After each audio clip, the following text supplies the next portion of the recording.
uute sõnadega. Tänapäeval on väga populaarne teha vanu laule uues. Nagu tegi üks bänd Gloop. Ja minust võiks sündida ka siit ka Eesti esimene geibänd.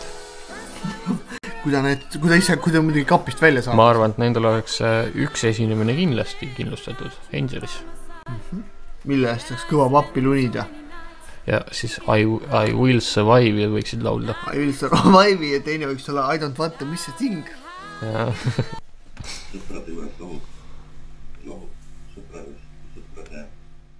Nüüd läks juba sassi. Nüüd läks sassi, ma arvan, me peamegi selle ära lõpetama, et me ei saa enam aru. Ja. Et ma arvan, et ta ongi see... Ta võiks teha manuali ka. Jah. Näidis. Manual on tegelikult see, et manual on mõttekas enne valmis teha, kui sa kappi lähed. Vaat siis, kui sa oled kapis, sa saad kappi ääre vahel seda manuali välja lasta. Sa saad help, SOS. Ja PDF-ina saab netti ka panna. Sa teed eeltöö ära. Sa paned netti, sa paned oma arvutisse igast infi selle kohta, et kuidas sind kapist välja päästa ja sa lased ka selle manuali, ootad kapis ja kui välja tuled, siis sa ei tohi olla šokis.